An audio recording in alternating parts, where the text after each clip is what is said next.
at the work they've been doing. And these are Tennessee National Guard. I've been involved a little bit, but nothing like they've been involved. And at this time, I'd like to introduce Lieutenant Colonel Benjamin Weaver. He's been the task force commander, and Colonel. First, I'd like to thank everybody for inviting us here. I know it's been a great pleasure to me and a very rewarding experience for myself, and I can say the same, I think, for my soldiers that are with me. We come here to East Tennessee to be able to help in the time of need of this region. As Tennesseans, it brings me great pleasure to help fellow Tennesseans. And we played a decent part. I'd like to claim credit for that. It really is all the Tennesseans that I brought with me, all the soldiers that, select few we have here with me today, that have really busted their butt over the past few weeks to try to do what we can to help this area get back on its feet, get back to normal. And it just brings me great pleasure to be here and talk about what they've done. But also, we've had a little bit of reorganization recently on the Joint Task Force engineers, so we've been speaking part of the debris clearance mission. We've been handling that side. We also had a task force logistics and a task force aviation. And so the logistics portion recently fell under my command, and that's led by Captain Shelton here. And so they've been primarily responsible for distributing water and supplies and all those types of things throughout the region. They've been really overseeing the efforts here in Bristol, at the Bristol Motor Speedway, and in Sullivan County. So they've had a lot greater presence than a lot of my soldiers. So I'm just trying to get up to speed with Captain Shelton here and the great work that they've done, and then Lieutenant Schmidt as well. They're part of the logistics side. I'm trying to catch up with you guys, like I said. As far as the engineer side, that I'm a lot more comfortable with, we've been operating primarily down in the other 6 counties in this area. And so we had initially there was a lot of clearing some roadways to get access to infrastructure, power, water, those types of things, clearing roadways, enabling really traffic to start flowing again and emergency services to function. Also a little bit of search and rescue, search and recovery type efforts. But lately we've transitioned much more heavily into the debris removal and clearing out 10 feet from the roads to enable access to right of way and things like that. So that's the soldiers on my left here that they've had a heavy hand in that over the past few weeks, and I'm extremely proud of the work that they've done there, as well as the logistics too. So here we got Sergeant MacArthur, Specialist Powell, Specialist Ian, Littles, and Specialist Lawrence. They're all engineers we're primarily from West Tennessee. I guess I can catch everybody's armory where they're from, but we're from West Tennessee, Tennesseans, as I say here, helping Tennesseans. We run heavy equipment and dump trucks and really just trying to clear out all the debris that we can to help return life to normal.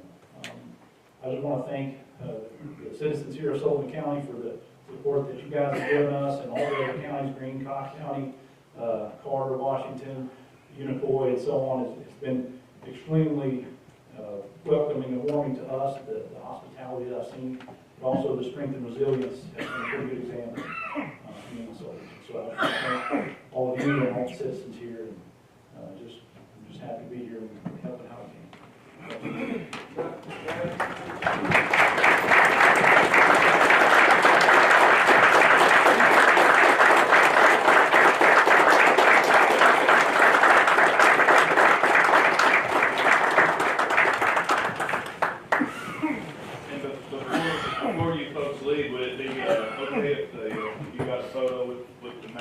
Before you guys left? You guys mentioned PFC Evans also. He's been running around trying to tell one story. He's just kind of working in the background on it down the road. But he's been doing a lot of great work here. He's a public affairs officer for us, so he'll be taking care of his officer.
What you missing?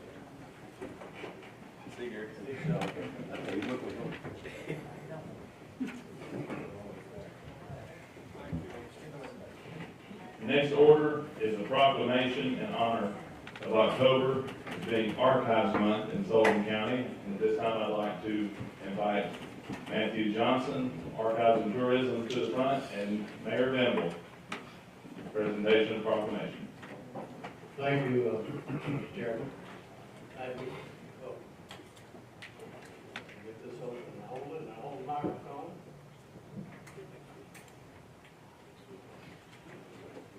Proclamation, October is Archives Month. Whereas the purpose of the Sullivan County Archives is to preserve the documents and records of Tennessee history and make them available to public inspection. Public Records Statute, Tennessee Code Annotated Title 10, Chapter 7.5, and TCA 10-7-401, establishing the County Public Records Commission. And whereas on October 25th, 1779, the Act to form the County of Sullivan was introduced to the North Carolina Senate. And whereas on October 30th, 1779, at the third reading of this act, Sullivan County was thereby formed. Whereas Tennessee became the 16th state on June 1st, 1796. The county archives are a critical place of continuity of public service, providing service to internal and external stakeholders. And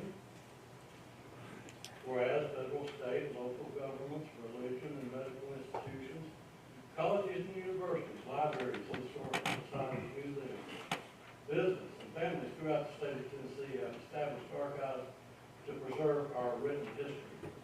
Whereas county archivists are dedicated to preserving our documentary heritage created in diverse and unique formats, advancing innovative technologies, increasing public awareness of the serious value of archives, maintaining records in the public trust, and improving citizen knowledge of the community.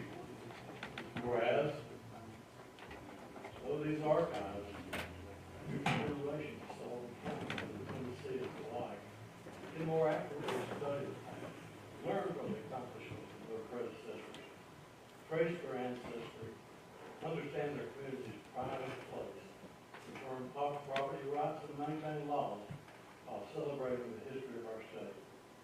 And whereas we recognize the efforts of the Society of Tennessee Archivists, founded in 1977, and created to encourage and enhance the educational development and professional standing of those who work or have an interest in archives, special collections, record management, and allied disciplines.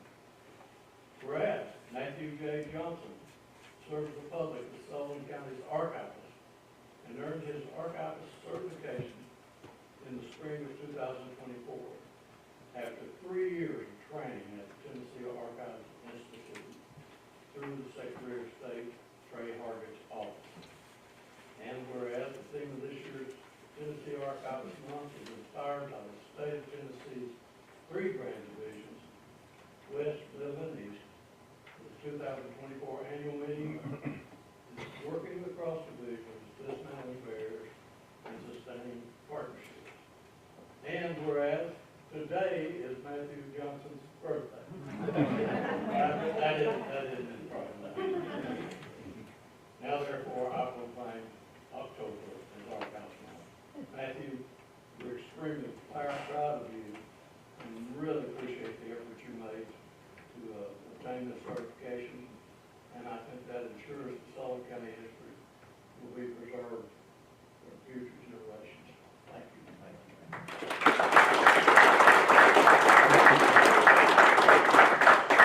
Thank you, Mayor, Mr. Chairman, Commissioners. It is an honor to serve the public. It truly is, and I'm living the dream, truly. I love going to work every day, and what we do, it matters. We had some students here earlier, Commissioner Ainsdorf, some students I've got to share with them what the archives does and our purpose, and hopefully they left a little bit more knowledge about what we do. But again, thank you for your support. Honestly, through the years, I don't think you could find a mayor or a commission that has supported the archives and been a better friend to the archives than Mayor Venable and these ladies and gentlemen here. And I appreciate you, and thank you for this proclamation, and we'll be proud of this one.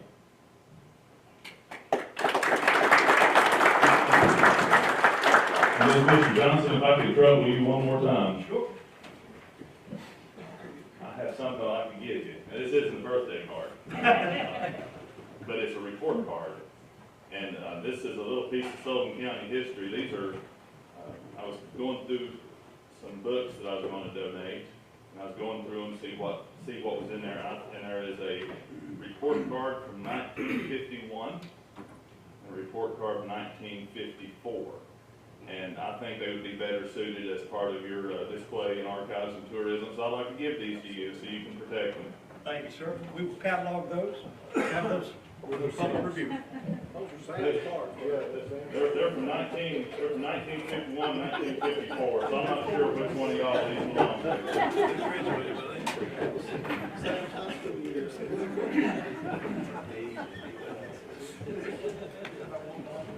Is they socially promoted?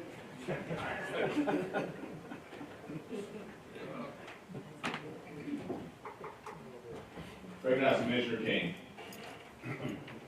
Thank you. Now, with what's gone on the last 2 weeks in North Carolina and Tennessee, I'd like to recognize somebody, one of our own here, sitting right beside of me, who has put forth a whole lot of effort to get a lot of people in North Carolina water. And if it hadn't been for Herschel and the well drillers and he supplies, and Herschel taking them all the supplies that they need to get those wells going for the hospital and I believe the VA and several more, those people still wouldn't be with water. So he went through some rough roads to get there, and he's been on the road every day since 11 days in a row. So I don't know all the details. He didn't have phone service, so I couldn't talk to him a lot. But anyway, he's been on the road, and it hadn't been for him, but the supplies that he's got, supplying his customers over there who dig the wells and, puts all the pumps and everything together. And if he didn't have the stuff here or be able to get it in a timely manner, they still wouldn't have water. So, and there again, with any organization or any company, the brains of it is a little blonde-headed lady back there in the back that she takes all the orders and makes sure that Herschel's on the right path and going to the right place and then gets back on a timely manner. So if it wasn't for a team effort, it wouldn't work. But there again, I'd like to recognize Herschel for everything he's done, and I know the people in North Carolina.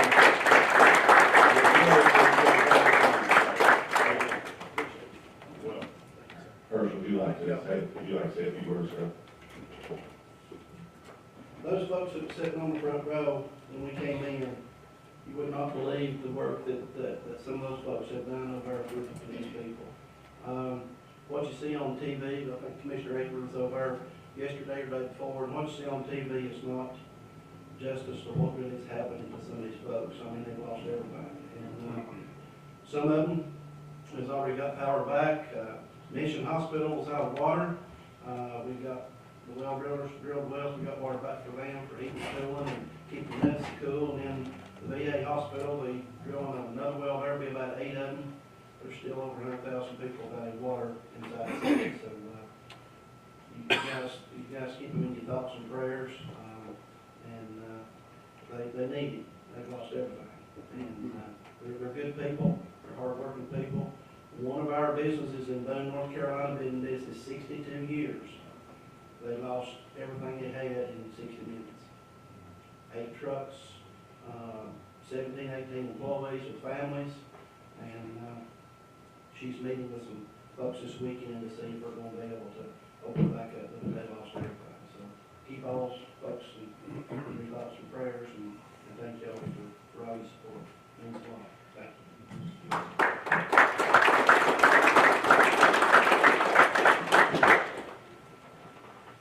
Next order presentation, health extension for diabetes on that UT Ag extension. I'd like to recognize Chris Ramsey for introduction of our guest, please, sir.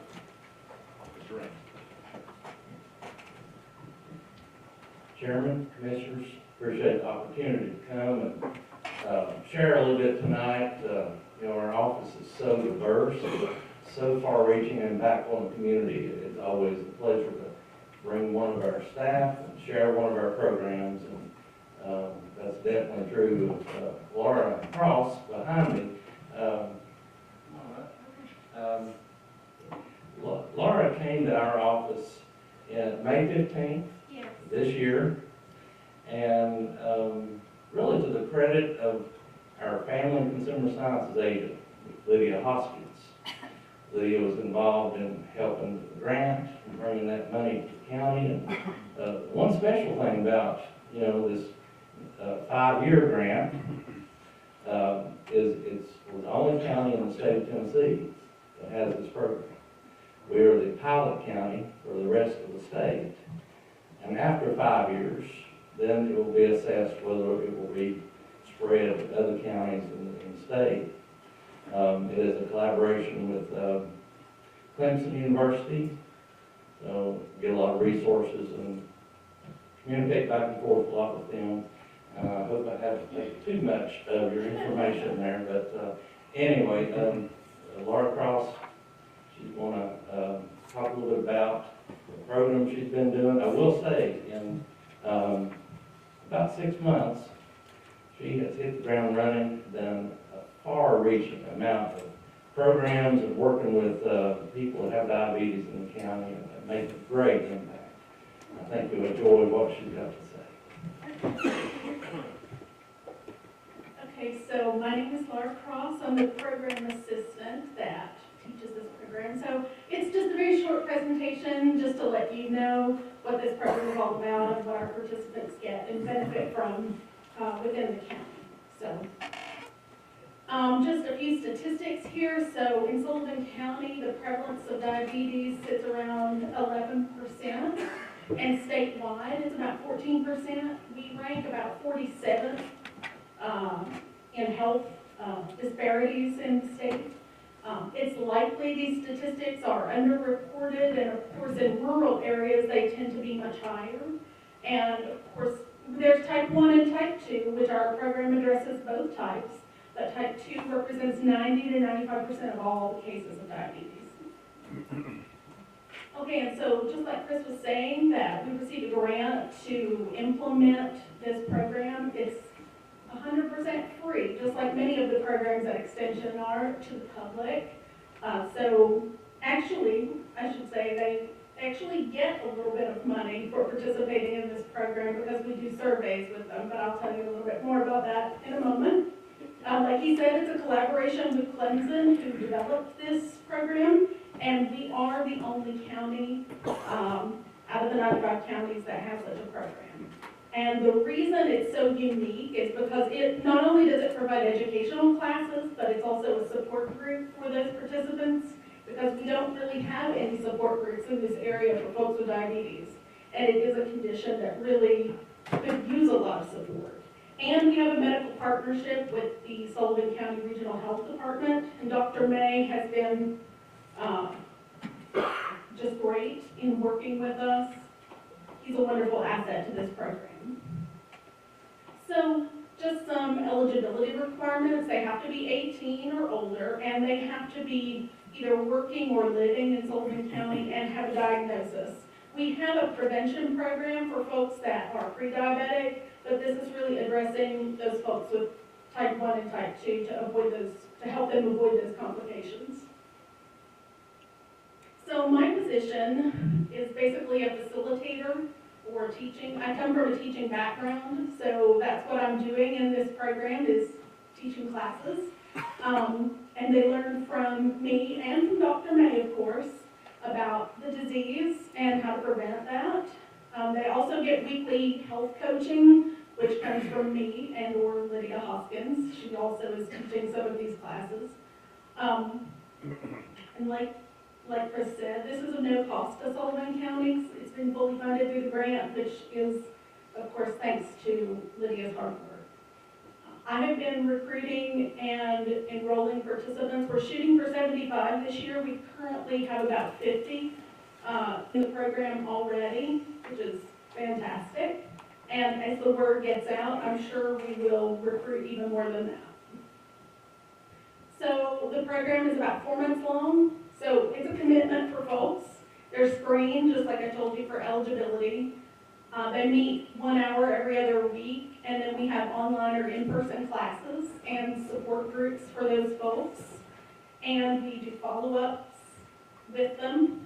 It's 8 sessions, and of course they can attend. If they have problems attending, they can make those sessions up. And like I mentioned earlier, we have an incentive for them where we track progress, kind of like in schools where you have a pre-test or a post-test. We do surveys with them before and after the program to see how effective it's been, and they receive financial compensation for doing that. So for their experience in the program, the folks learn everything from the very basic of what is diabetes, and we cover diet and exercise, problem solving, like how to deal with the holidays or when you're sick or family gatherings, because we all know people offer you food and that can be a challenge navigating those situations, stress. And then Dr. Stephen May comes in and talks about medications and monitoring, and then of course reducing risk, knowing how to deal with your blood pressure, your cholesterol, and your A1C, because all of those things go together. And that is our program in total. So if you have any questions for me about the program, I'd love to answer them.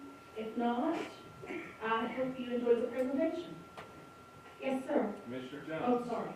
Mr. Jones. How did you gather your numbers for that 11%? Through the Sullivan County, it was a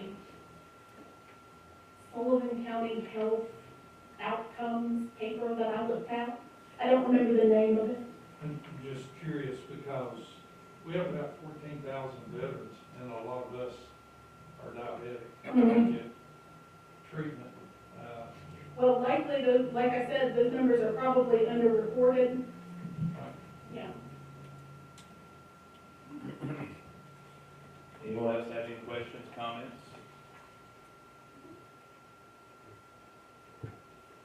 I don't see it, and thank you very much for being here with us. Okay, thank you. Thank you. Welcome to come back anytime. Thank you very much.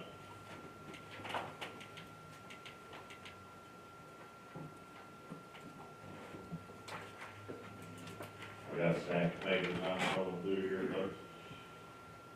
Next order is appointment Sam Jones to Sullivan County Library Board of Directors, whereas Sullivan County Mayor has the authority to appoint members to the Sullivan County Library Board of Directors, and whereas the Sullivan County Library Board of Directors has submitted recommendations for a member of the board. Now therefore be it ordered, adjudged and decreed by Sullivan County Mayor Richard S. Venable in his capacity to appoint members to the Sullivan County Library Board, that Sam Jones be appointed to serve on the Sullivan County Library Board of Directors. Term ends September 2027. Congratulations, Mr. Jones, for your new appointment. Thank you very much. And this is an appointment by the mayor. Next order, approval of commission minutes from September 2024. Should be spread on the member's desk. Copy of the minutes from previous meetings. Anyone have a motion to approve those? Motion to approve by Locke, second by Means. Any discussion on approval of the minutes? Without objection, when the board opens, please cast your vote on approval of the minutes.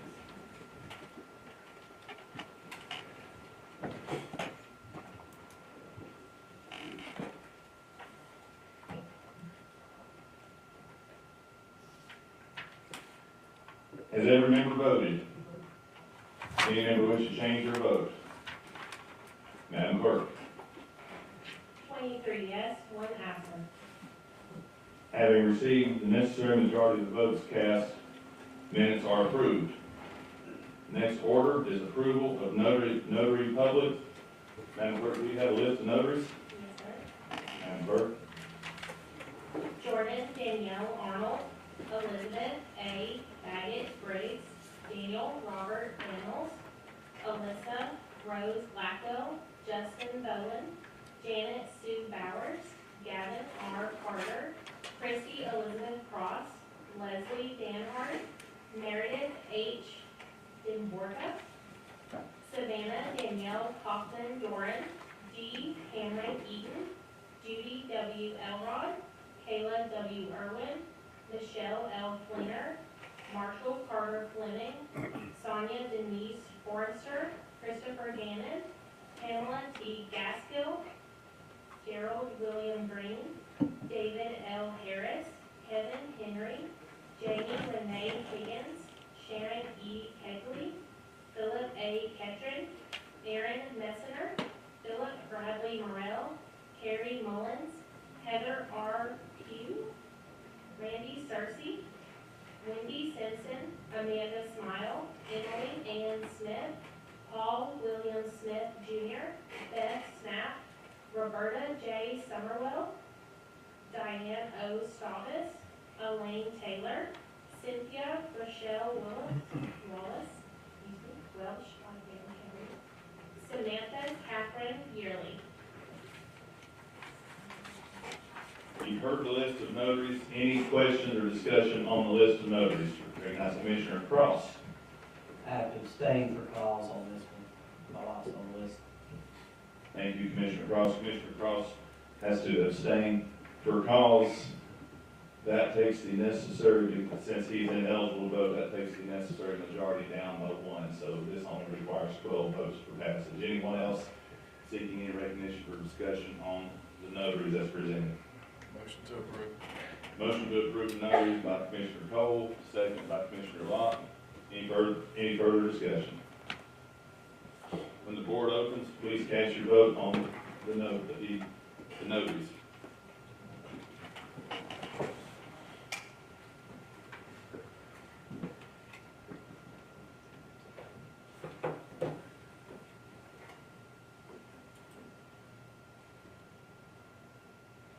Has every member voted? Any member wish to change their vote? Madam Clerk. 22 yes, 1 abstain, 1 absent. Thank you, Madam Clerk. Having received the necessary majority of the votes cast, notaries are approved. Next order is agenda-related public comment. You may have noticed I have broken public comment up in 2 sections, doing agenda-related and non-agenda related. Agenda-related will take up at the front of the calendar, and not general at the end of the calendar. Is there anyone that wishes to sign either sheet? I don't have anybody signed up for public comment on either one, unless I'm missing somebody.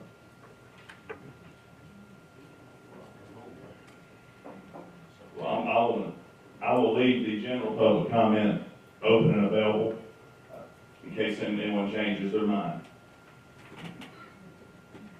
So at this point, agenda-related public comment is closed. Next order. Last month, we moved the committee assignments out a month so we could get some clarification on who wishes to serve on which committees. Does everyone have a copy of their committee assignments? Or if you're like me, it's on your forward table. Does anyone need a copy of that?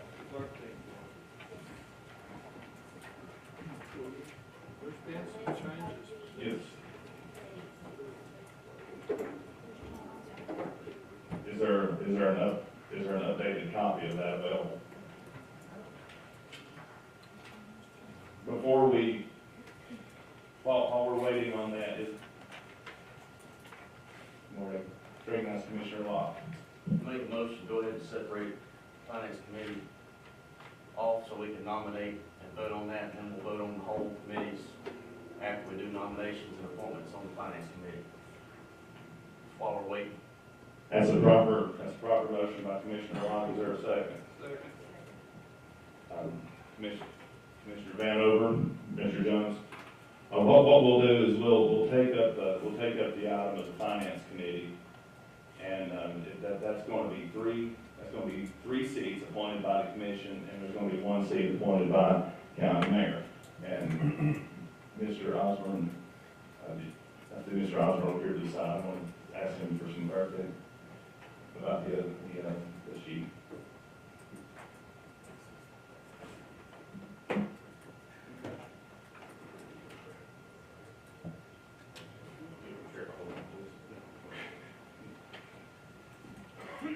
Yeah, I have the one that was passed out a week ago, and I'll use that one for reference. The floor is open for nominations on the Financial Management Committee. Anyone seek recognition for nominations to the Financial Management Committee? Recognize Commissioner Stidham. I nominate Jessica Means. Commissioner Stidham nominates Jessica Means. Mrs. Means, do you accept the nomination? Yes,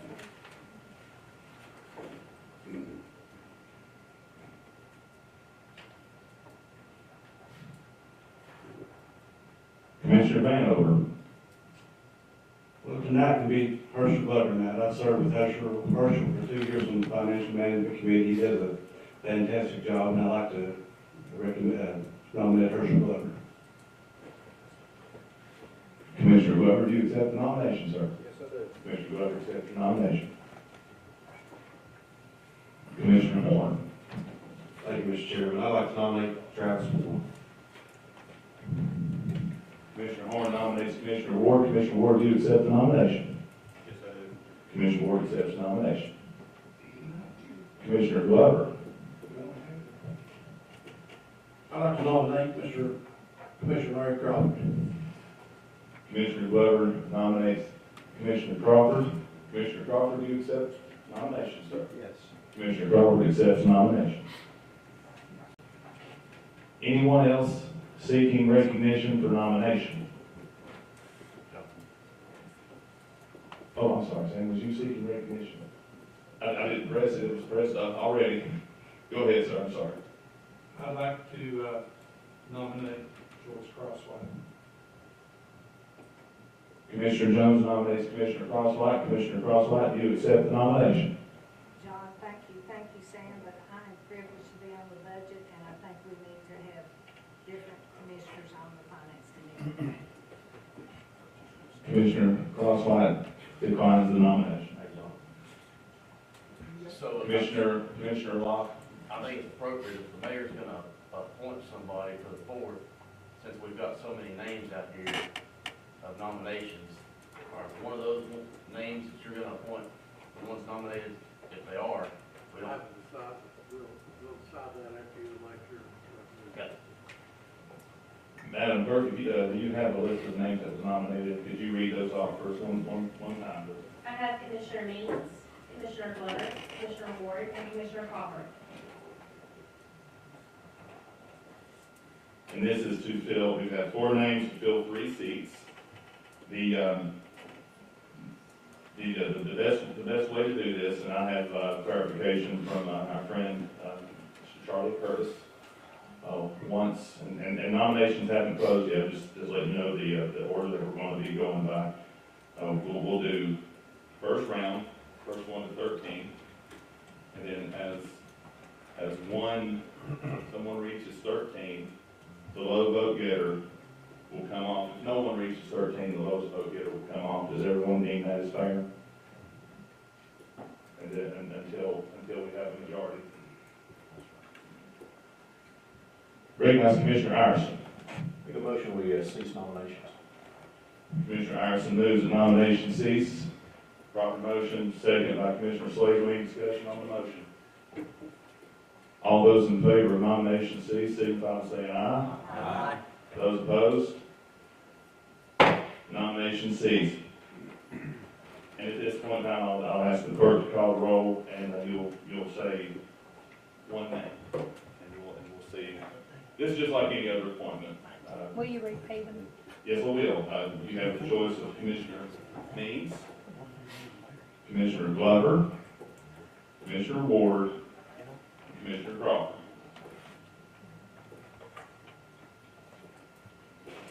Madam Clerk. Baker, So I'm just saying one name at this point. Yes, sir. One name. Glover? Calvin, Ward, Carr, Glover. Cole, Glover. Crawford, Glover. Cross, Means. Crosswhite, Glover, Gardner, Means. Glover, Crawford. Harvey, Glover, Hayes, Glover. Horn, Ward. Iverson, Glover. Jones, Ward. King, Crawford. Leonard, Glover, Locke, Glover. McMurray,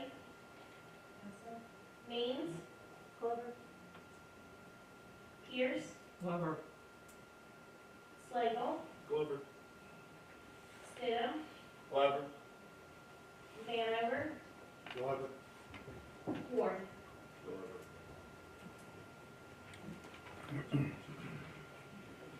Madam Clerk.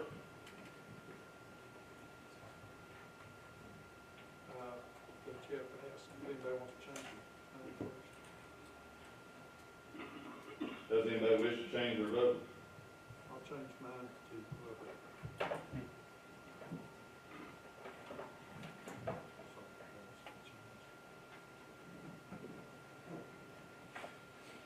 Madam Clerk, whenever you're ready, that's like a lot of count there.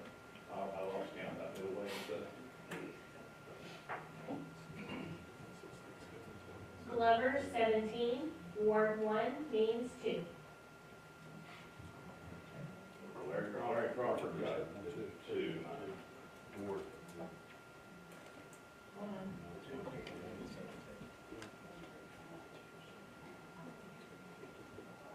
Crawford, 2.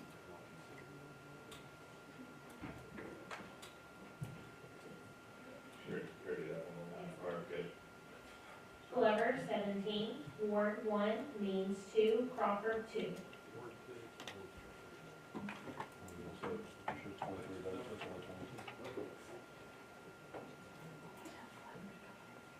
I have Ward with 2, Sam Jones changed his vote to Glover. That made 3. So where are we at now? What he did. No pressure. Cruise off in Washington, so I do it.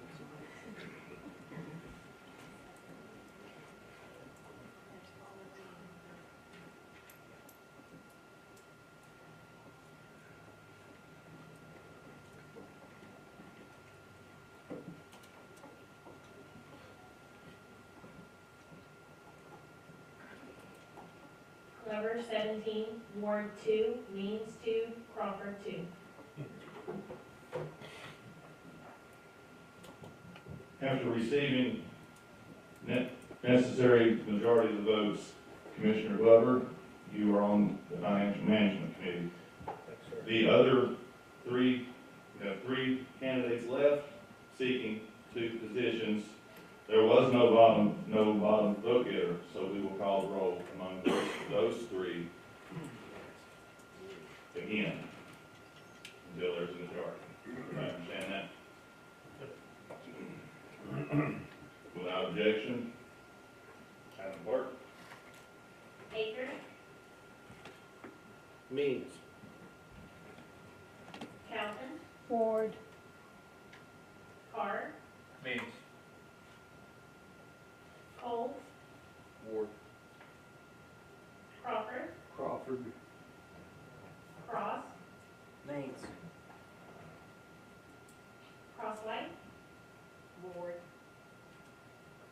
Gardner, Means.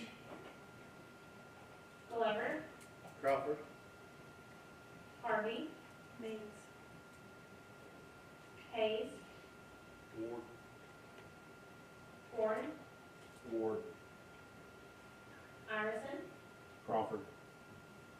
Jones, Ward. King, Crawford. Leonard, Means. Block, Means. McMurray, Aspen, Means, Means. Pierce, Mead. Slagle, Means. Stidham, Means. Vanover, Means. Ward. Means.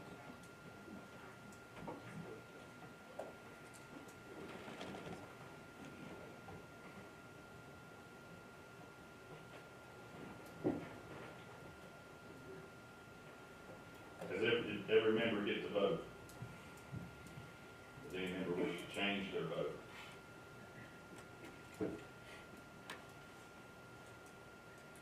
And clerk, whenever you're ready.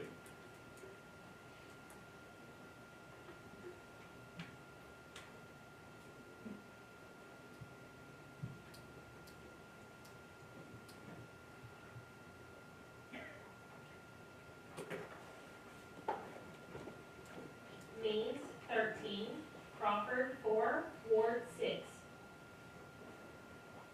Having received the necessary majority of votes cast, Jessica Means is appointed to the Financial Management Committee. That takes us down to the previous protocol was the bottom vote getter would come off, and that would eliminate Commissioner Crawford, and we'd have one candidate left in Commissioner Ward. Without proper protocol in Attorney Street, would it be proper to elect Commissioner Ward by proper acclamation at that point with one candidate left and one position, one candidate, one position? That's the rules as you explained them, so I would think so. You could have done it several ways, but that's the rules you explained, so it would be proper. Is there any objection to Commissioner Ward being appointed to the Financial Management Committee by acclamation? All those in favor of Commissioner Ward being elected to the Financial Management Committee by acclamation signify by saying aye. Aye. Those opposed? Commissioner Ward on the Financial Management Committee. To be clear, the Financial Management Committee consists of, as of now, Commissioner Glover, Ward, and Means, with an appointment to be made by Mayor Denver. Anyone have any questions or comments?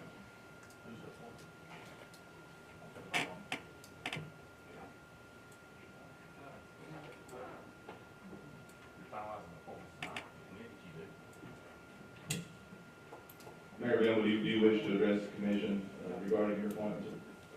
I will, if I'm recognized, I'll notify the commission of my appointment before the first meeting of the financial management. Thank you, Mayor. That brings us back to the regular count, our regular order of business, the committees. Is there anyone that has, wished to change any of their committee assignments? Commissioner Slagle. Mr. Chairman, I would like to withdraw my name from the opioid advisory committee and nominate Travis Ward in my place. Commissioner Ward, would you like to accept the position on the opioid advisory committee, sir? Yes. Is there any objection to Commissioner Ward being placed on the opioid advisory committee? Without objection, Commissioner Ward.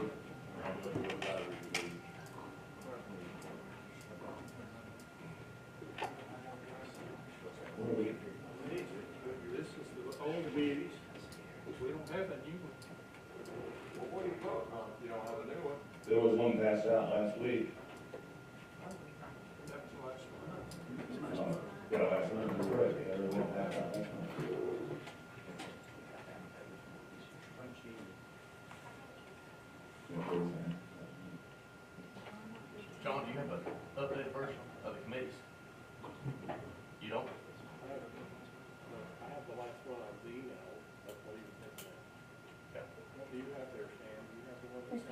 had one from last month. Was that the one we're going on? That's the one we're going, that's the one we're operating from. That's the one we're operating from. I've written all over it. I'm not addicted to the word. Commissioner Cross. Commissioner Cross. On the one from last month that we are working off of there, Yes. if you look under the library board, there is a red blank there.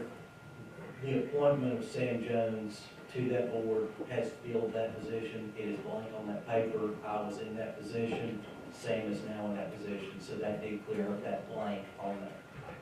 Yes, sir. And as normal, the mayor appoints the budget committee, and we appoint them to the financial management committee just a second ago. And I apologize that I don't have one of those sheets either. You wish we could roll? That was what we were doing, that's what we were going on.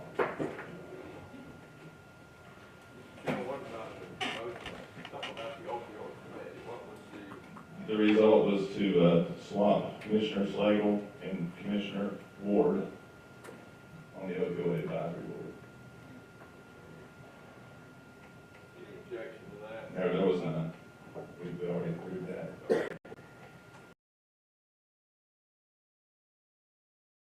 So we can get some copies of that for everybody? Would that be? Good. I had asked the mayor and he told me to speak to John, and I had asked to be added to the education committee. So, if there's no objection, I'd like to be on that committee. Is there any objection to Commissioner Jones being added to the education committee? Seeing none. Commissioner, excuse me? Nobody has to come out, there's no limit. Right. But, how would everyone feel about us getting some copies of that, us proceeding with the orders of the day, and then we'll have a physical copy to look at before we end the meeting tonight? Would that be palatable for everyone? That's what I would prefer to, so. Make a motion to table this till the end of the meeting. No. Not table? Oh. Roll. Commissioner Iverson rolls the committee to the end of the calendar. Motion by Commissioner Iverson, second by Commissioner Means. Any objection? Committee roll to the end of the calendar. You want me to go ahead and do the copy? Yes, sir, I really appreciate it. Thank you. Without objection, that takes us to our presentation of resolutions. Recognize Commissioner Vanover on item number 1. I move to withdraw item 1. Commissioner Vanover moves to withdraw item number 1. Any objection? Without objection, item number 1 is withdrawn. Without objection, recognize Commissioner Stitt on item number 2. Mr. Chairman, I'd like to defer this to next month. Sponsor moves to defer item number 2 to next month. Any objection to moving item number 2 to next month? Without objection, item number 2 is deferred.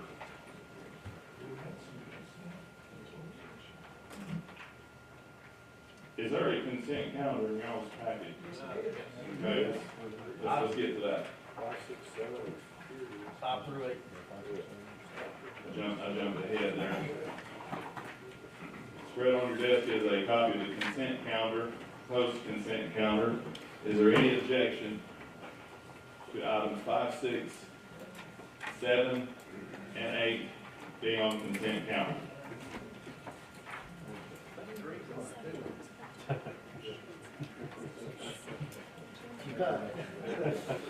Y'all were determined to get me in trouble. I can already tell.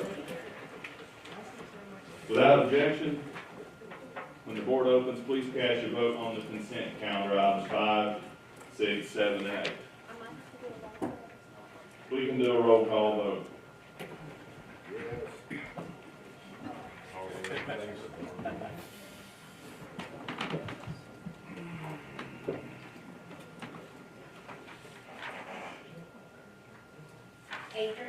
Yes. Townsend. Yes. Carr. Yes. Cole. Yes. Crawford. Yes. Cross. Yes. Crosswhite. Yes. Gardner. Yes. Glover. Yes. Harvey. Yes. Hayes. Yes. Ford. Yes. Iverson. Yes. Jones. Yes. King. Yes. Leonard. Yes. Law. Yes. McMurray. Absent. Means. Yes. Pierce. Yes. Slagle.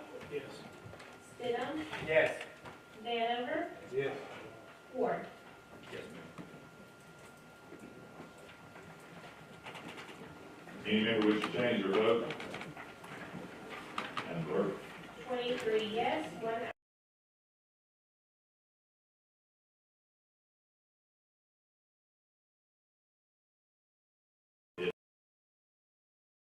Without objection, recognize Commissioner King, and we talked about this at Budget Committee yesterday. Items 3 and 4, we talked about possibly reversing the order.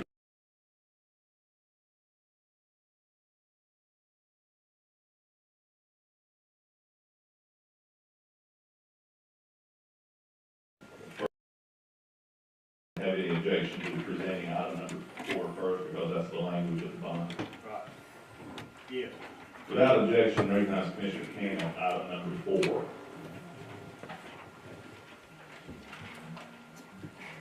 All right, thank you. Number 4, this is a resolution authorizing the insurance of general obligation public improvement bonds of Sullivan County, Tennessee in the aggregate principal amount of not to exceed $30 million in one or more series, making provision for the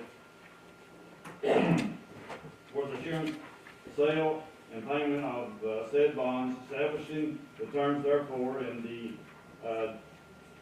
deposition of proceeds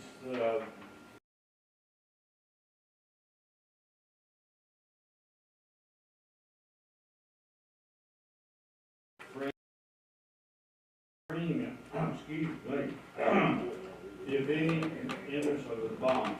I'm done reading it, but anyway, yesterday at our budget committee, we, I thought we had a very good meeting. We went over, all the questions that the commissioners that were there had asked.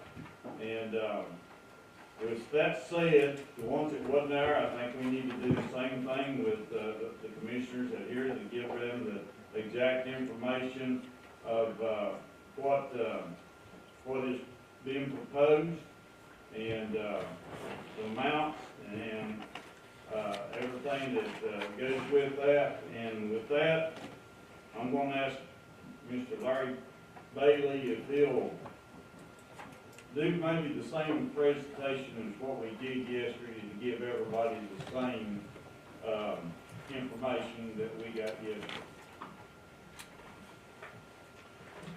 Thank you, Mr. King. I'm not sure I can give anything exactly like yesterday, but the bottom line was I gave out this summary of the things that should be funded, or with this much, trying to anticipate what the cost might be, without knowing certain things we know pretty well what it's going to cost.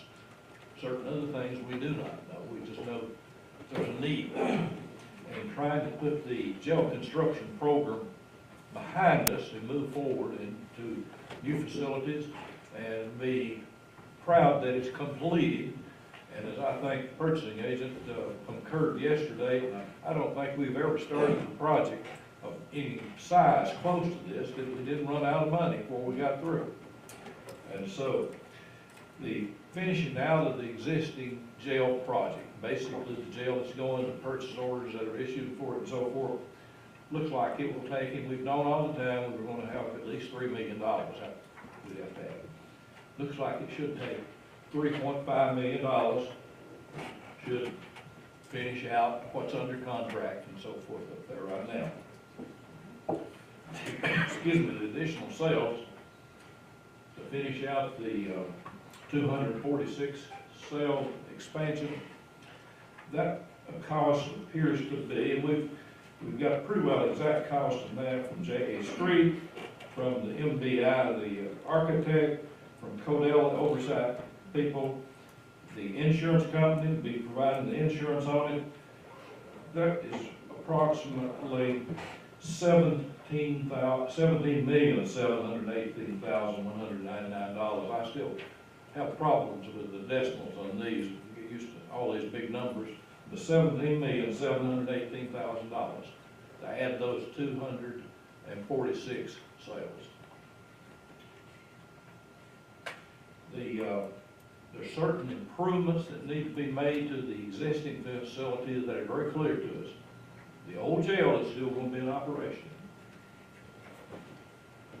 We know it needs a roof. It's needed one for some time. We've got a quote on the roof of approximately, I believe it's about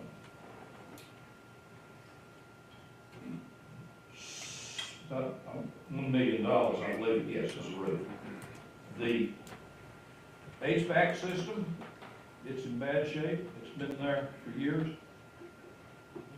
About $1.5 million on that. And then there's a telephone system that is needed. We estimated $300,000. I understand they've got an estimate now, the sheriff's office has, of about half that amount, which is good. We'll need some things to come in under. The $17,718,000 is the jail cells, some of the improvements there, 2.8. That totals up to the cost of $24,036,000. Then we've still got the facility up there that generally needs some improvement. We got parking problems, we know. We're not sure what it's going to take. Improvement in paving and so forth. All of those things are obvious to people that work up there every day and people that visit. We need more parking. We need better parking. We need the entrance improved to make sure people can move in and out in their cars. Both the people, the inmates and the people working there. Those are we estimated $1 million apiece for the parking improvements and the road improvements, just to make it more functional. About $3.3 million, I mentioned trying to bring the interior of the facility up to more realistic operations, because it's been abused a lot with all the overcrowding, and a lot of modifications have been made to it over the years, and trying to make it work. So we've got a total of $29,336,985.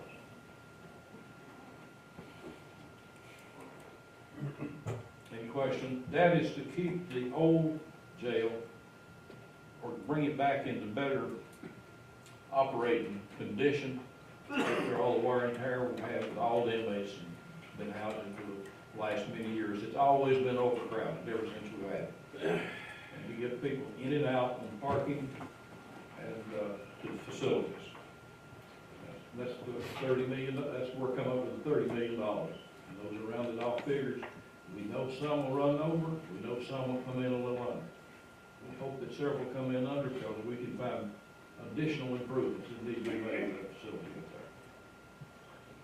there. Mr. Bailey, I'm gonna leave your mic on in case someone has questions. I'm gonna recognize Commissioner Akers. Thank you, Chairman. Mr. Bailey, we're looking at this right now, so when we did this 4 years ago, are we doing this ahead of time with the tax increase, or are we waiting until next year? Tax increase, or we start retiring next year. Yeah, but remember when we did the original $80 million bonds, we did them at the beginning of October so we could get a rush through tax increase that before the tax clock cards. That did happen. In this particular case, the general contractors offered us a price that if we can get a commitment to him before he pulls upstate and has to come back later, he says it will cost more. Doesn't say how much more, but I think we can relate to the fact, once he's set up operating with the subcontractors and so forth, keep things in place, and he can do it. That's why we're going right now. It'd be better if we had everything finished up and had the prisoners out and do how much work we can do. We can do, or have to do. But we really can't do any improvements in the interior of the old facility until the new facility opens. And that will be some time yet. Okay, so we're not changing our tax that we all voted on in July this month, like we did a few years ago, This will be, next year. yes. I just want to clarify. And people ask me how much, if you funded the whole $30 million, it would be equivalent to about 5 cents in the tax rate. However, we've got some debt that's coming off. It's not off yet, but it is coming off over the next 2 or 3 years. And so it would come in, I'm saying, no more than 4 cents, could be 3 cents, could be less. I know we held that, but until we see exactly how this works out. No, I agree, because right now, if we're looking at 2.1, we're right at that 4.5, 5 cents tax. And right now, we know we're in a real appraisal program, and we don't know how it's coming out with this.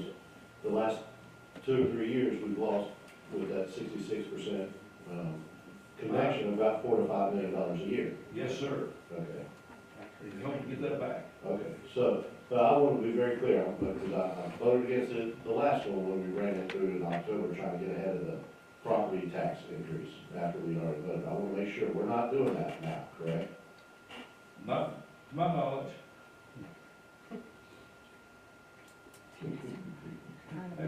Taxes will be next year before we set Right, taxes. we'll deal with the tax increase in June and July next year. Yes, sir. We hope to. Right, all right. Anyone else seeking recognition on item number 4? Commissioner Locke. So you got reassessment year coming up. Tax rate's gonna change, but regardless, you gotta do it, because if we sit here another 2 or 3 years, we're gonna be spending 60 million, 50 million, whatever it may be. But you're gonna have a tax rate increase or decrease reassessment years next year. So, I mean, everybody needs to know that when they vote, but we can sit here and not do anything and spend more money down the road, or we can go ahead and get it over with now. It's gotta be done, so I think right now it's kind of opportunity to get it done now. Commissioner Glover. On this $30 million line, there's a lot of things that you need to take into factor in this money. You're adding on 246 sales, 246 people. Next year, Mr. Kennedy is gonna be, well, probably this year, probably May or so, he'll be standing up there asking us for money for food and medicine for 246 more people, if we fill them up, on top of what we've already got. When you figure that, that's gonna add about another, $3,592,000. Because if you put them in there, you got to feed them, you got to provide the medicine, you got to provide all the necessities for them.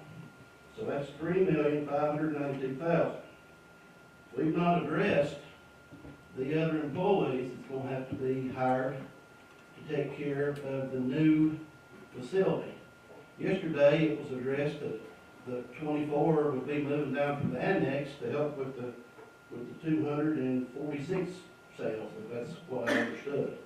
So now you're looking at 50 more employees. If you got 24 taking care of 246, you're gonna have to have at least 50 to take care of the other, from what I understand.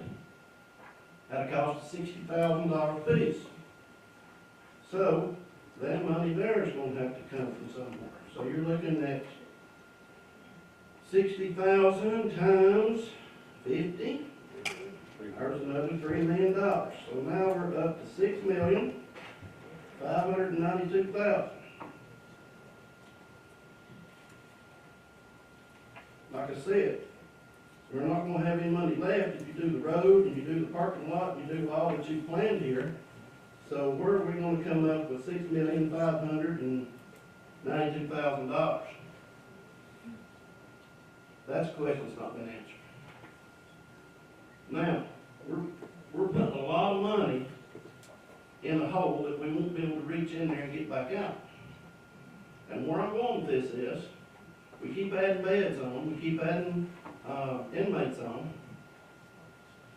And if we keep on doing what we're doing, we might as well start putting money back now to add another 250 or another 300 beds on, because that's what's gonna happen, we're gonna fill that up too. We need to come up with a solution, instead of keep throwing money at a problem. And the solution is, how many people we got on pre-trial? 350? Okay, you got 350 people out on pre-trial. That means they've not been in front of a judge yet. Okay, you got all these inmates in the jail that's not been in front of the judge yet. Instead of spending all these millions of dollars on beds and facilities, why don't we take some of this money and hire us 2 general sessions judges to hear these cases? And instead of doing a resolution to hire lobbyists, we need to send a resolution to our state representatives and our senator to get us another criminal court judge up here full-time and another criminal court judge up here part-time. You better be thinking about this, because right now, you're gonna have to come up with $6,500,000 by the next budget cycle. And that's the only way you're gonna be able to get that is a tax increase. The revenue stream for this money right here is a tax increase. So, that's where I'm going with this, and that's the reason why I'm gonna vote against it. That's the only way we're gonna be able to solve this problem, and that's the solution. Commissioner King?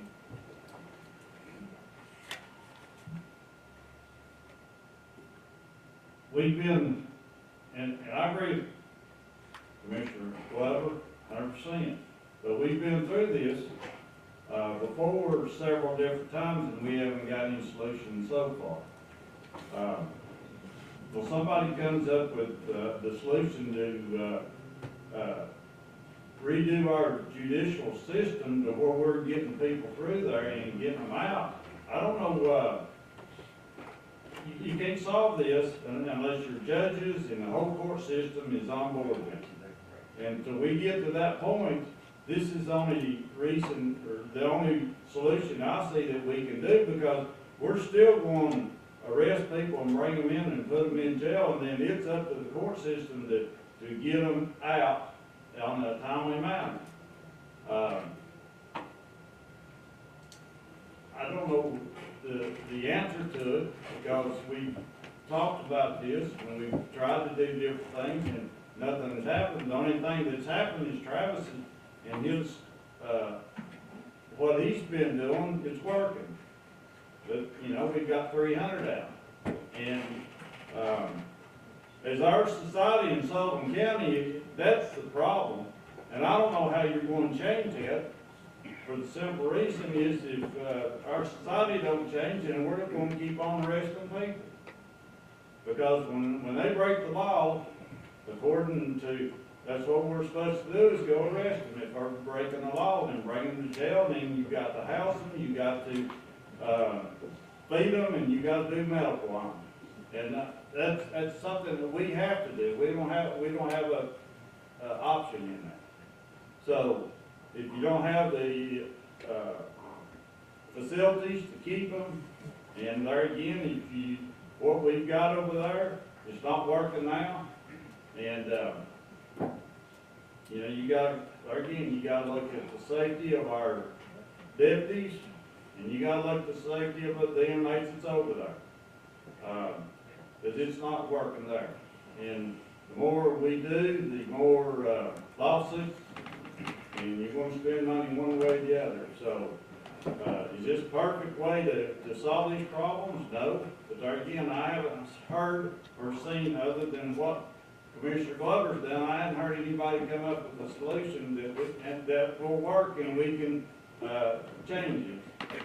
So with that, I don't see how we can do anything else other than build this jail and finish this jail out.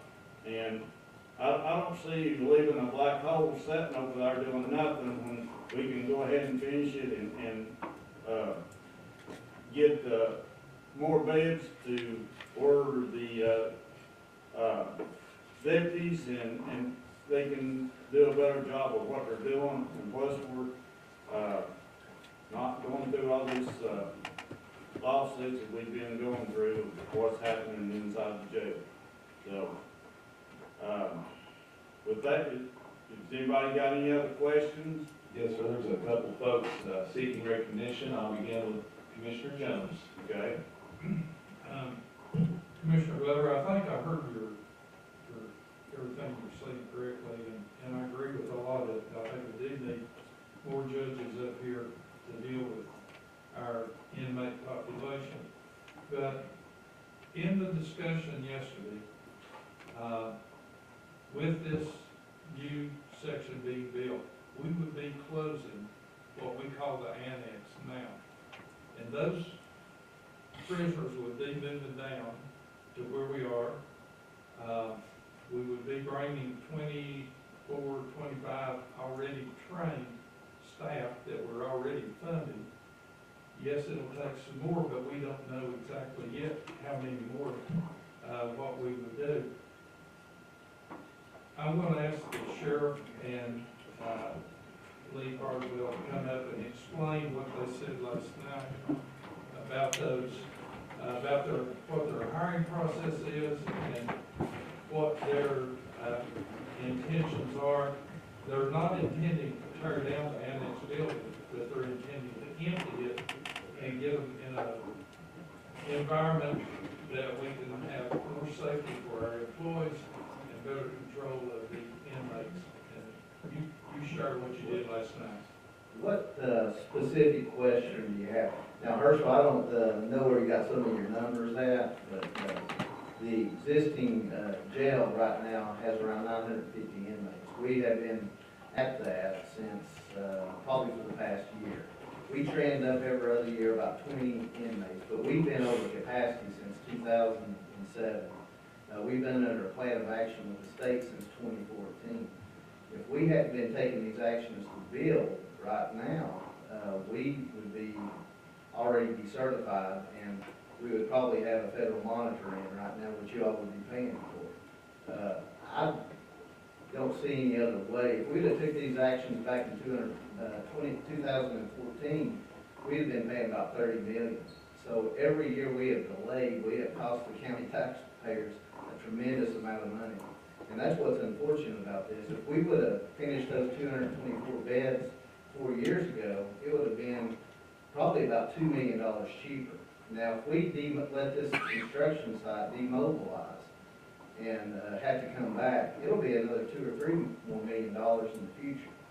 Now, closing that extension will bring 25 existing officers down. Those positions were voted on in 2007. It will say, we don't know exactly. I've asked Jim Hart to come back in because we didn't know we were going to be able to finish that. The transition committee looked at the current situation and said it would be crazy not to finish out these beds, and while we had the opportunity.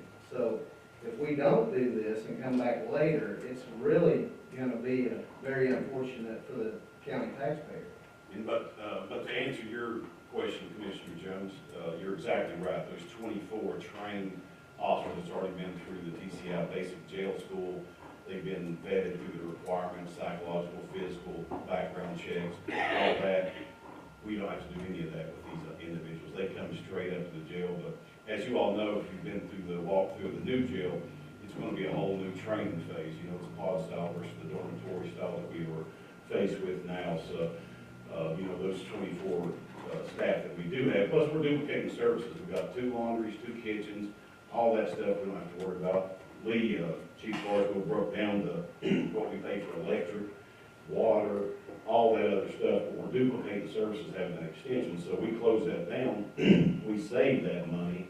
We bring those 24 employees up to the new jail, the new facility, and that's 24 employees less that we need to fund. So the 60 that you were saying, Commissioner Glover, we don't have any numbers of the officers there, but you can imagine those 24, you can subtract whatever number we come up with on that right there. They're already trained, and they've already been through their TCI basic jail school requirements, background checks. You know, it's a lengthy process to get somebody trained, and sometimes they come in and 2 or 3 weeks they're gone out the door. So I don't know where $6 million came from to hire 60 employees. Can I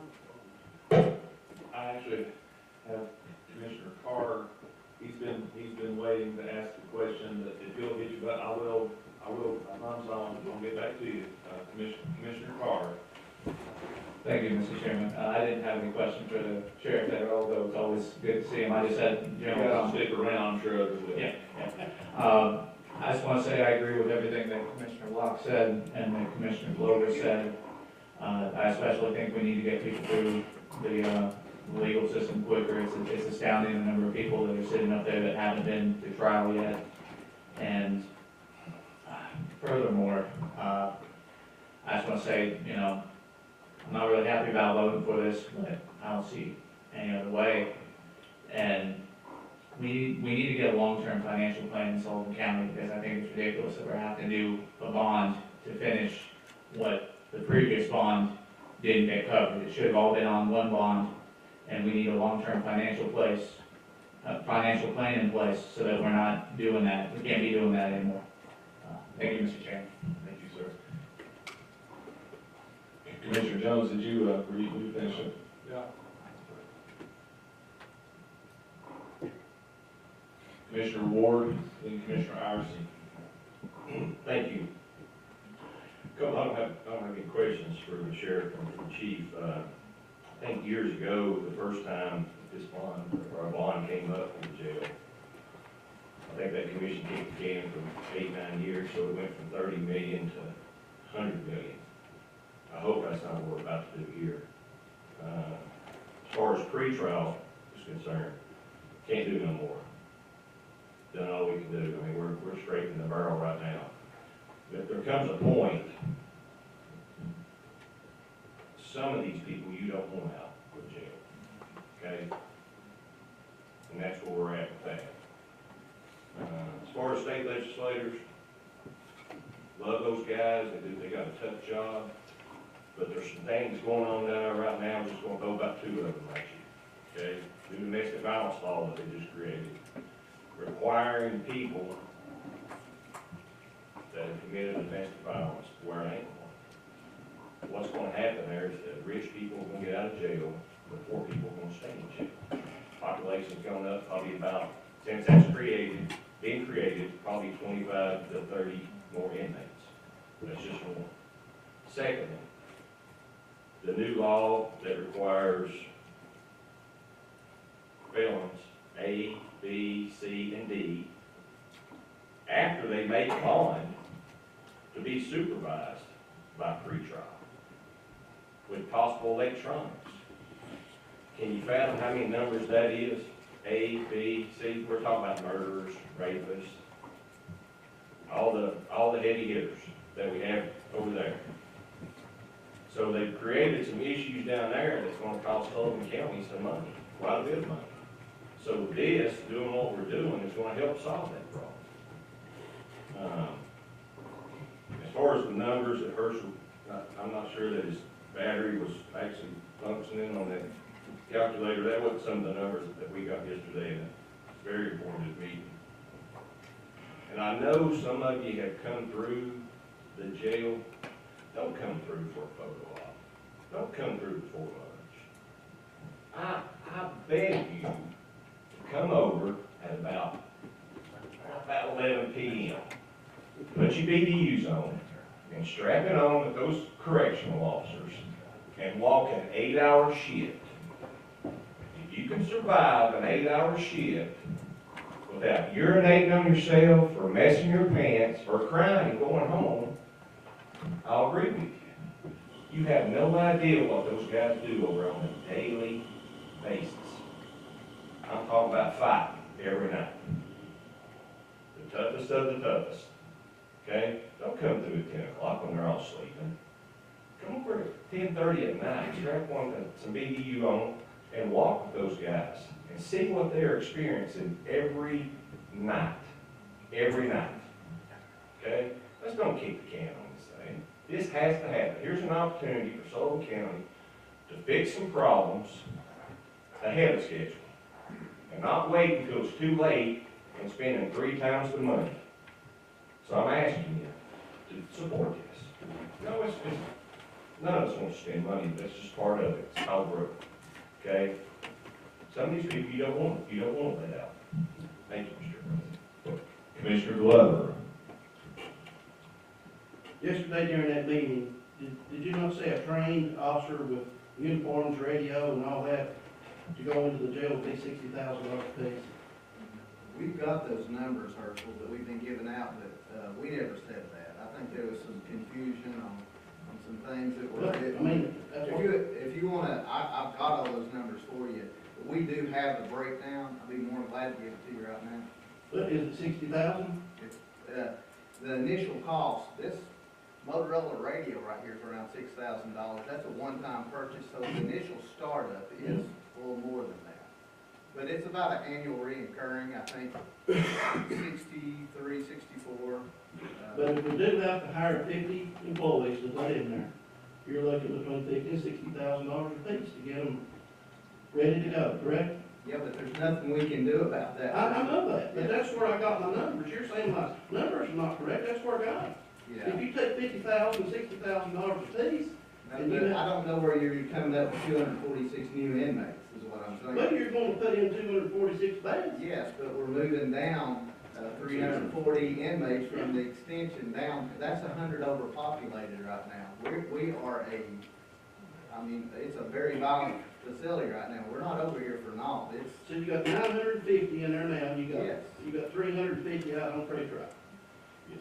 Okay? When you do the 246 extra, how many beds is that gonna leave open in there? The total bed count will be 1,179 beds. Okay. And so we're gonna have roughly, do the math there, it's gonna be a little over 200 extra beds.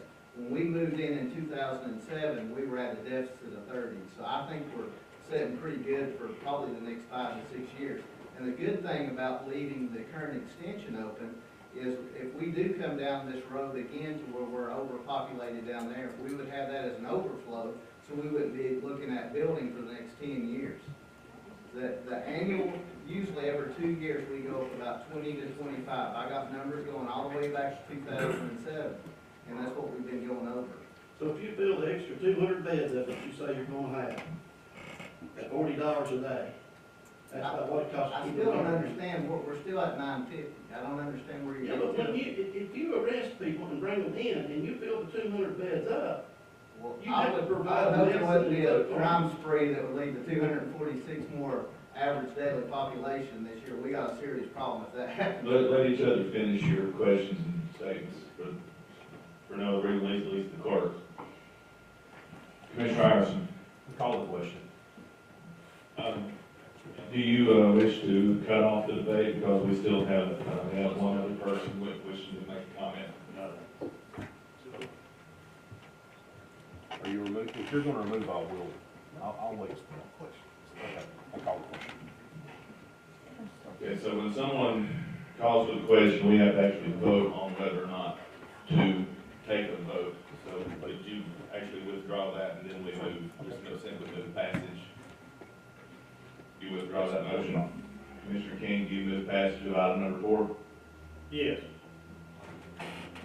Commissioner King moves passage of item number 4, requiring only 13 votes for passage. Is there any objection? Without objection, when the board opens, please. Only 13 votes. It was entered on first reading last week. That's our problem. Special call. That's right, I apologize. I was traveling. Item number 4, requiring only 13 votes for passage. When the board opens, please cast your vote on item number 4. Item number 4.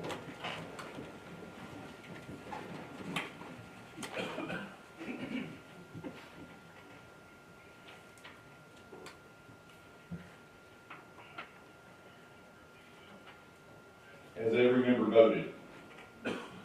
Any member wish to change their vote? Madam Clerk. 18 yes, 5 no, 1 absent. Having received the necessary majority of the votes cast, item number 4 is adopted without objection. Recognize Commissioner King on item number 3. And again, we took that out of order to the national language. Recognize Commissioner King on item number 3. All right. That's already turned on. Okay. hopefully I can read this. Initial resolution authorizing the issuance of not to exceed 30 million general obligation public improvement bonds in Sullivan County. And then it goes on to show exactly what all is going to be, this money is going to be used for. There again, I will go to Mr. Bailey and then let him explain the next part of this resolution. Mr. Bailey. Yes, the next part of the resolution states what the purpose of the bonds and how we go about issuing the bonds to competitive bids and so forth. We pick a paid agent for the bonds, or be registered bonds. Just generally the same language that every bond we have except for the description of the correctional facility. That's the difference in the other bonds. We have a certain common bond language that's always used, that's written by our Bass, and Sims attorneys. You've heard the explanation. Any questions for Mr. Bailey, the sponsor of item number 3?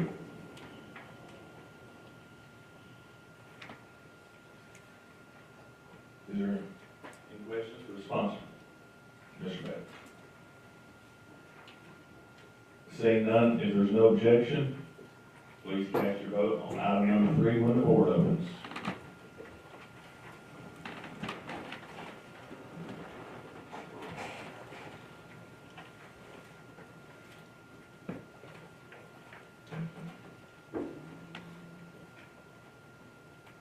Has every member voted?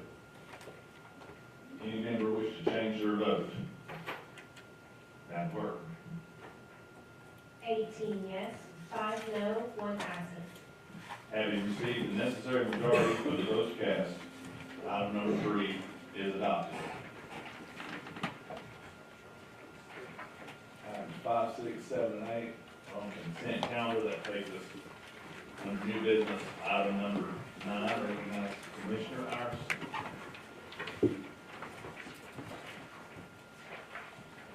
As a lot of the county offices are moving over to the new campus, some of the space was actually opened up for Attorney Street, allowing, that's why this is coming on before the budget, since the budget was passed. To let him use that office as he needs cabinet spaces, and that's an amount of $12,000. It will come from the general fund. It's a one-time expense, and just for him to expand his office and take advantage of the adjacent. You've heard the explanation. Any questions for Commissioner Iverson on item number 9? Commissioner Iverson, what's your design? I'd actually asked for a waiver of rules because he's got a bid that he needs to get done, so if we could ask for waiver of rules for this and vote on it tonight. Sponsor moves waiver of rules on item number 9. Any objection to waiver of rules on item number 9? Seeing none, without objection, when the board opens, please cast your vote on item number 9.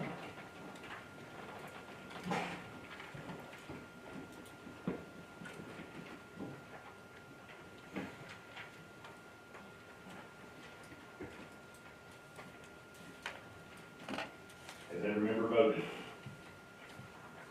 Any member wish to change their vote?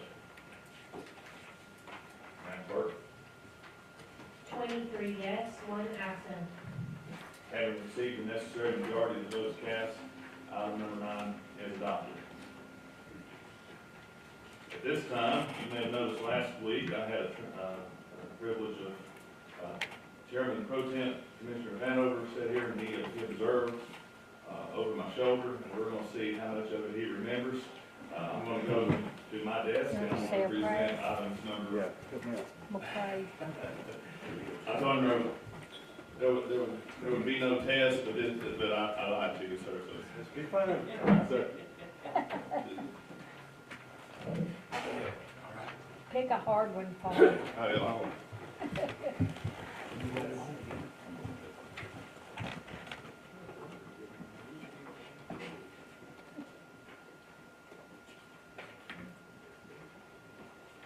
Okay, are we ready to go? Ready to go. Different look up here, but I didn't get to to say this last week, but thank everybody for the opportunity to be pro temp. I was honored to get your vote to do that, and got some big shoes to fill. A couple of big sets of shoes to fill, so I'll do the best I can. And I think there's actually a grace period for people in new jobs, new positions. Not here. It's about 2 years. So we'll start now for 2 years. So we'll move on to the agenda. So thank everybody for their attention. Item number 10, I'd like to recognize Commissioner Gardner.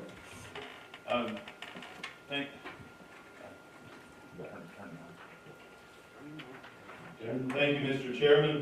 Like I was telling you last week, when I got trained at a job I had for 20 years, they showed me the machine and they said the green button starts the machine, the red button stops it, don't hit red.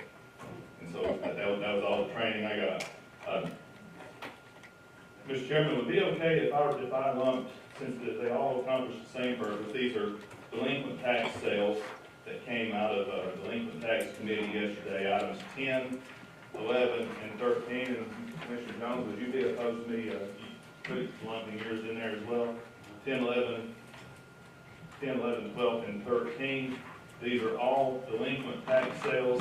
Item number 10 is a $970 bid for a $4,078 delinquent property tax. Item number 11 is $3,200 bid for $8,300 worth of delinquent property tax. Item number 12 is a $250 bid for $6,200 delinquent tax. Item number 13, $1,000 bid for $4,300 delinquent property tax. If there's no objection, I move the waiver rules on item number 10, 11, 12, and 13. We'll have to vote on them individually, but that's how I like to proceed with it. I'll explain them all together, but we will have to vote on them individually. Absolutely. There's one request to speak, Commissioner Cross. Item number 12 being in my district, I'd like to be added as co-sponsor of that. Without objection. So we'll take item number 10 first. As you said, it's a resolution to sell county-owned delinquent tax property in the 12th Civil District. Any other discussion? Seeing none. Madam Clerk, take the vote.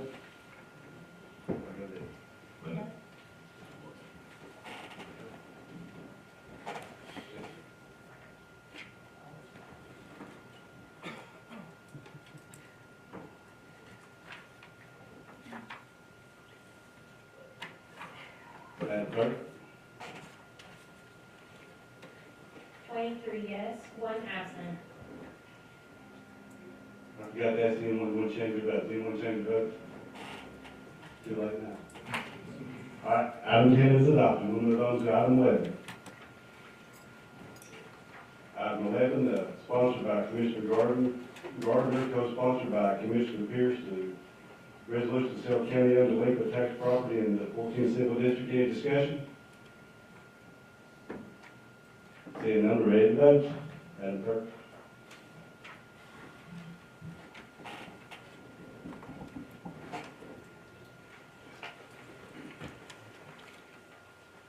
Madam Clerk, ready to vote? Does anyone want to change their vote? Seeing none, take the vote. 23 yes, 1 absent. Item number 11 is adopted. We'll move on to item number 12. Any discussion on item 12? Anyone have any discussion? We want to add Andrew Cross as the co-sponsor. All right, Madam Clerk, take the vote.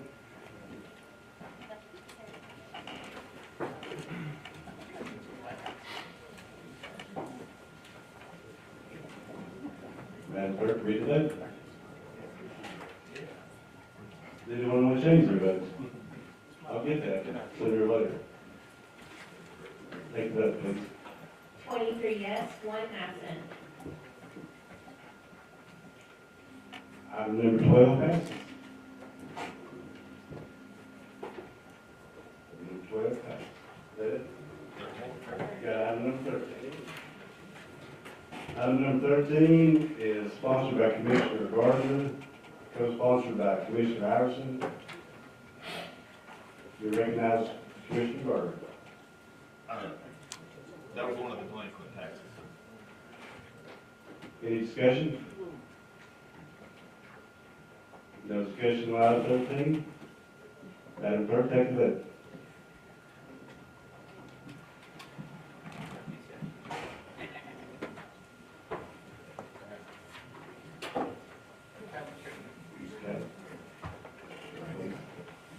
Madam Clerk, read the vote. Does anyone want to change their vote? Madam Clerk, take the vote. 23 yes, 1 absent. Item number 13 is adopted. It's not as easy as it looks. I just wanted to ask everybody to acknowledge how good the job he did. He did great. Thank you, sir.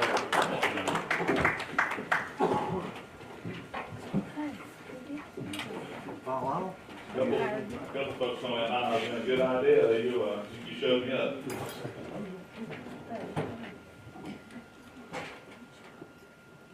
That takes us to the end of our calendar. No, one more. Oh, One more. 14. 14, excuse me. Recognize Commissioner Jones on item number 14. We had last year's budget year, we approved funding to a vendor to put 2 roofs on, bathhouses. Well, he did one of them, and then storms and other things happened, and he contacted our park manager and said, I can't do the other one. We already have encumbered the money, it's sitting there, so we can't, the commission, well, the park manager cannot spend the money unless we reallocate the money. So that's what this is, it's a reallocation of $4,500. And I think it's self-explanatory. We're just asking that we give the park manager the authority to spend the other $4,500 on a contractor who's been working in the park, helping them out. He said, well, I'll do that roof for the same price. So that's where we are. I move waiver of rules, ask for your support of this so we get that roof fixed. Thank you. You've heard the explanation on item number 14. Is there any discussion on item number 14, sponsor moves waiver of rules? Any discussion on item number 14? Seeing none without objection, when the board opens, please cast your vote on item number 14, requiring 16 votes to pass.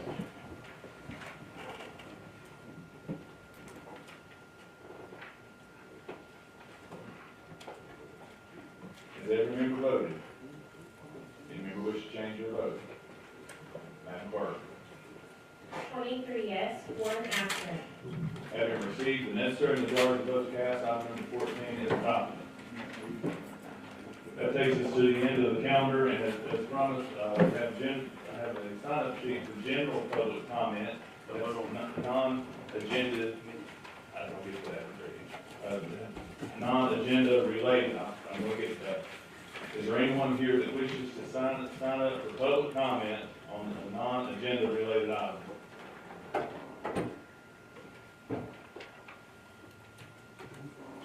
Seeing none?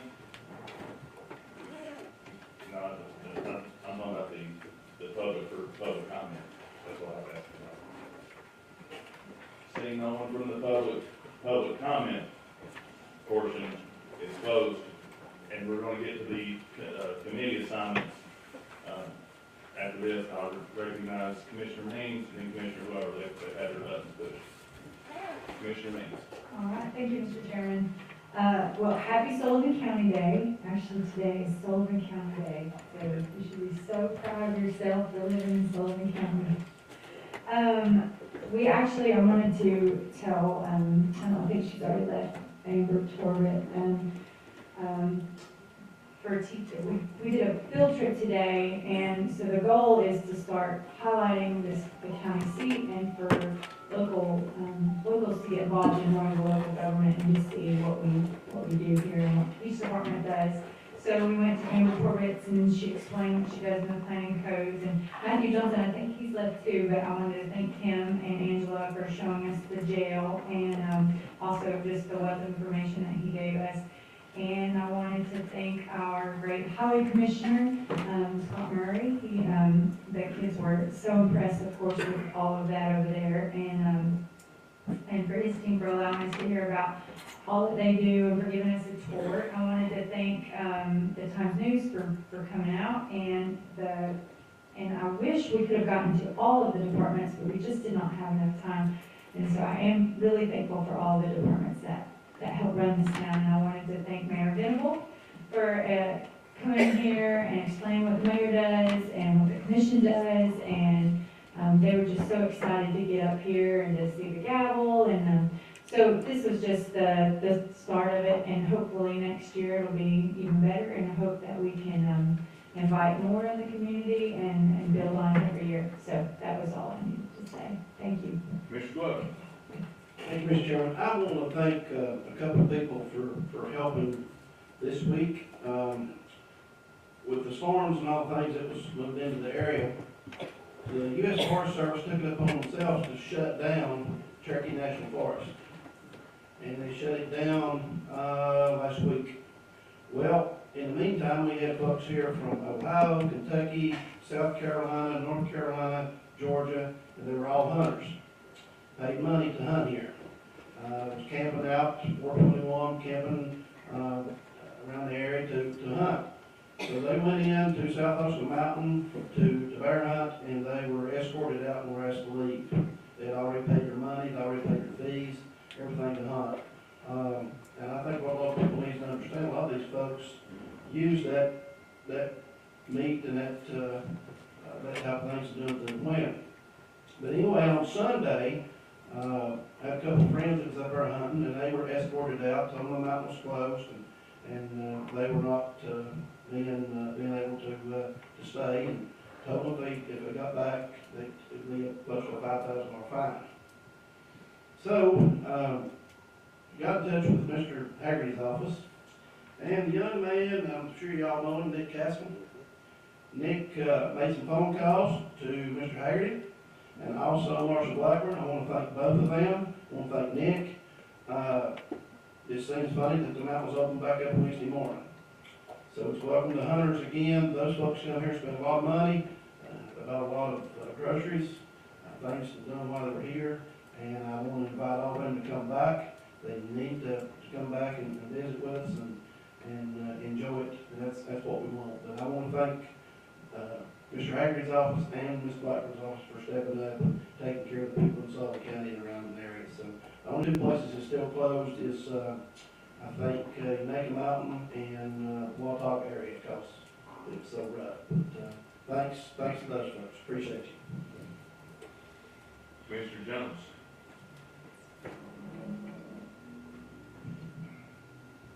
I love all of you and appreciate the opportunity to serve with you. In the transition, and even prior to, we've had questions come up about parliamentary procedure. And John and I both spoke of one trainer for the state for CTASC, and that's Charlie, who's our executive director of our. They're wanting to video him doing the training session. And what I'm asking is, he's willing to come up, but we have to extend an invitation, and we could invite other commissioners from other counties to come and sit in. Just like parliamentary procedure, myself included, is rampant among all county commissioners when I talk to different states or different counties at these meetings. So what I'm asking is, would this commission be open to inviting Charlie to come up and do a training, whether we did it here or we got another facility that could accommodate even more county commissioners? He's open to that, but we would want to coordinate the schedules if that is something this county commission would like to do. I think we're. And you wouldn't get credit for your classes that you need to attend, because he is the trainer for CPAS for that. So thank you. We had actually talked about that, you and I had, Mr. Curtis and I had, we're just going to try to narrow it down to a date, and then that would help us narrow down the location, and see how many folks we could accommodate. Hopefully we could accommodate multiple counties, so that would be a good way for everybody to get some hours in there. Commissioner Vanover, and then we're going to, then we're going to vote on this committee sheet. Just overall announcements, I want to remind everyone about our County Ag Day, Saturday, at the Ron Ramsey Ag Center from 10 till 4:30. The Duncan booth starts at 1 o'clock. Don't forget that. And Commissioner Means says Dairy Days is also on Saturday here in Watkins, so. What time is that on Saturday? I think it starts at 4 too, the Deer Days, I thought it started. I'm not sure. There's posters everywhere. Thank you. Spread on the member's desk is Sullivan County Board of Commissioners Committee assignments fiscal year 24-25. We'll probably need to pencil in, we'll need to get a final copy of this, but there's since this was printed, we actually put together a financial management committee that reflects Commissioner Means, Commissioner Glover, and Commissioner Ward. That's been added back in. Commissioner Jones to the Education Committee, and Travis Ward to the Opioid Advisory Committee. Is there any discussion on the committees? Recognize Commissioner Stedman and Commissioner Harvey. Yes, Mr. Chairman, I'd like to be also added to the Education Committee. Commissioner Stidham wishes to be added to the Education Committee. Is there any objection to Commissioner Stidham being added to the Education Committee? I don't think that was an objection. Seeing no objection, Commissioner Stidham is added to the Education Committee.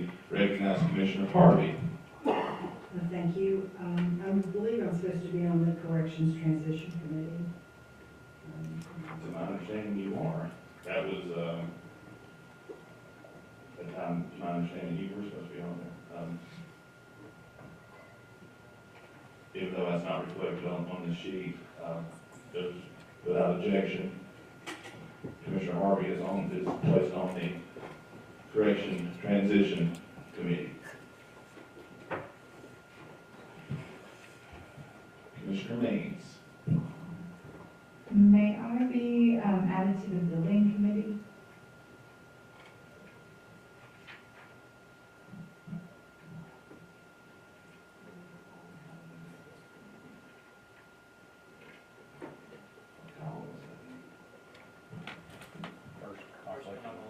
Is there a certain number? I don't know. I'm not sure if we're confined to 8 members or not. Attorney Street, do you have any clarification? Would you be okay if we got some clarification on that and add, if we can add you to it, you want to add you to it next time? Thank you.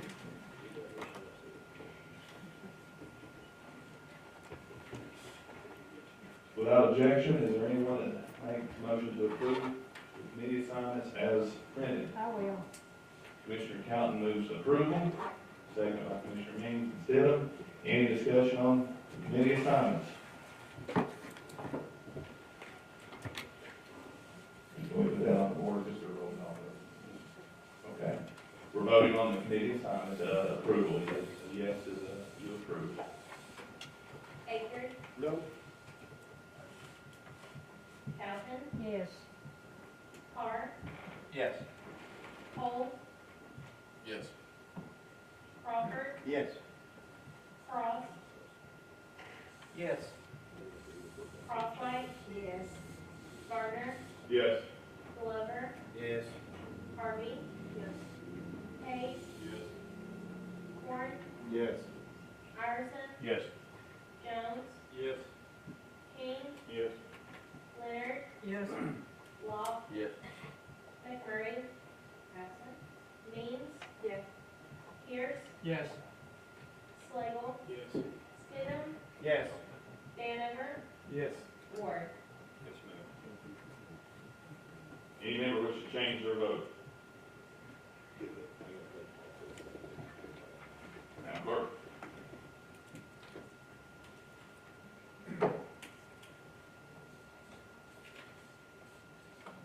One absent, 22 yes, 1 no. Having received the necessary majority of the votes cast, the committee assignments are approved. Anyone seek recognition or any other announcements or comments? Yes, sir. Feel pressure about it, sir.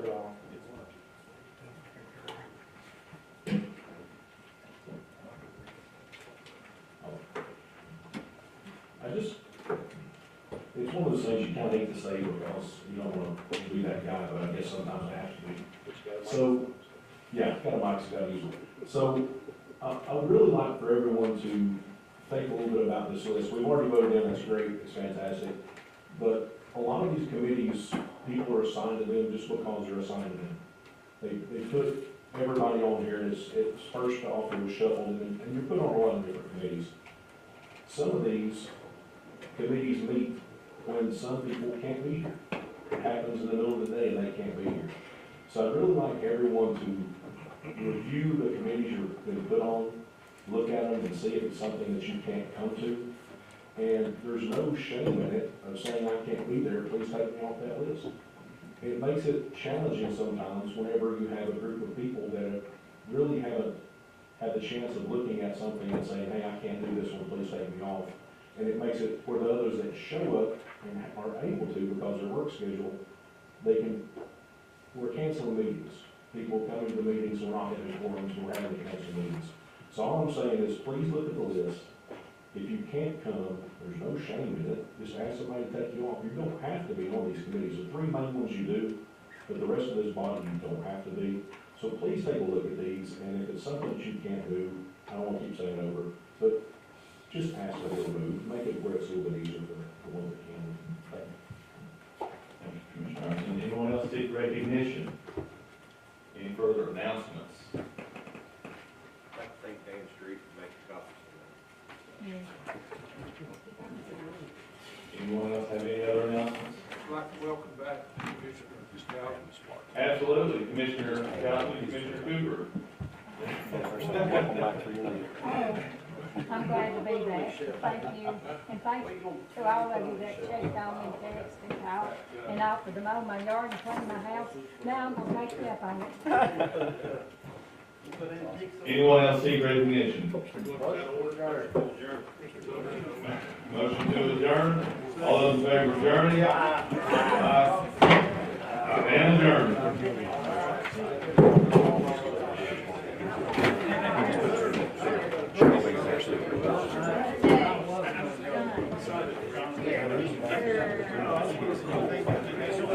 I said one of these offices.